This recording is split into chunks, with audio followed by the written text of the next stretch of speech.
Capítulo 21. Quickie. Topadoras y bulldozers.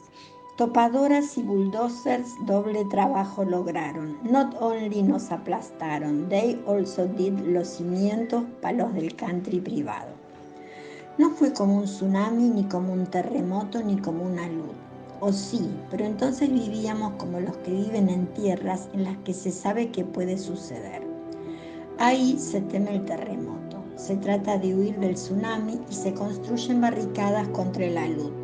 Pero siempre que suceden sorprende. Nunca se está listo. Los heridos o los golpeados sienten antes la sorpresa que el dolor. Porque no se puede estar listo para el desastre. Los que están preparados lo evitan, se les sustraen. Quiero decir, que nadie está listo, por ejemplo, para un bombardeo, salvo el que puede huir del bombardeo y entonces el bombardeo no sucedió. Les pasó a los otros, al lugar donde antes vivíamos y ahora es escombros y vecinos muertos.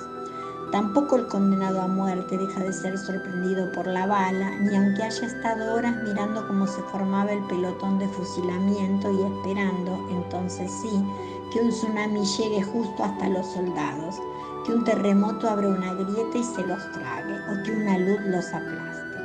Pero nunca les pasan esas cosas a los pelotones.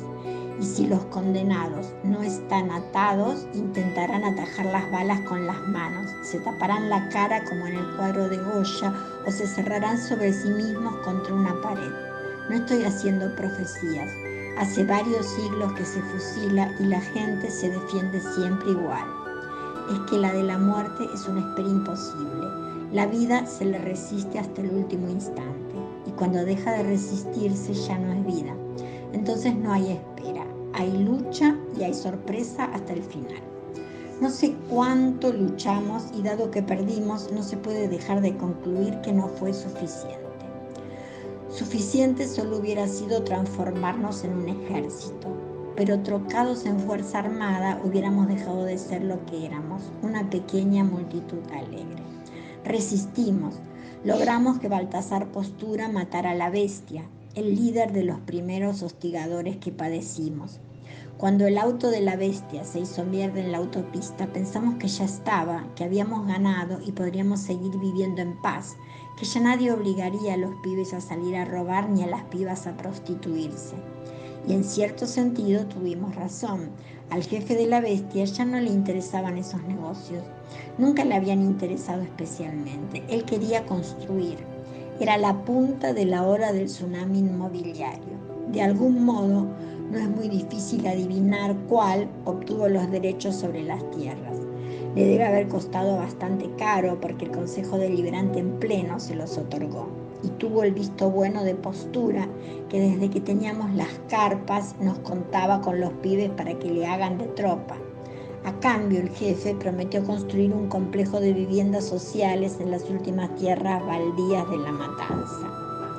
En el pozo había gente viviendo por más de 50 años y eso acredita propiedad, como cualquier familia de estancieros sabe por los cuentos de los abuelos y de los tatarabuelos sobre los orígenes de la fortuna del clan.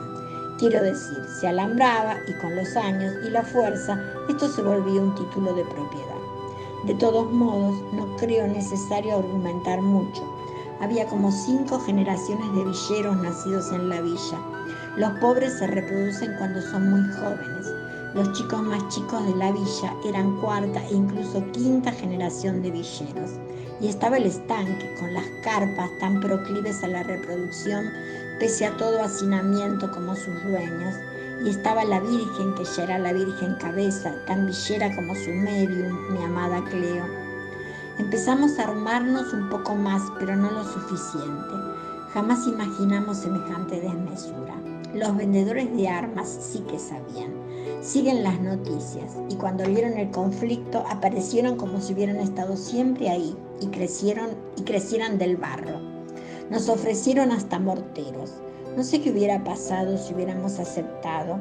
El jefe movió sus influencias en los medios y empezaron a publicar noticias sobre crímenes cometidos por los pibes. Los hacían otros pibes que arriaban de las villas vecinas, pero para la opinión pública un negro es igual a otro, y cuando se rectificaba la información ya era tarde, ya se había instalado la sensación de que éramos unos lobos. Yo empecé a hablar un poco en nombre de todos y al lado de Cleo se votó así porque yo era de los pocos que tenía cierto dominio sobre el lenguaje y vivía en el pozo. Estábamos bastante listos entonces para que algo sucediera, incluso bastante armados, pero no éramos un ejército, insisto. Hubiera sido dejar de ser nosotros, los libres, los alegres. Estábamos bastante listos, sí, pero no imaginamos nunca la ferocidad de la represión. Nos echaron un ejército encima. Solo puedo comparar el aparato de infantería que nos mandaron con el Likud en Palestina. Ametralladoras, bulldozers y la decisión de avanzar cueste lo que cueste. A nosotros nos costó 183 muertos.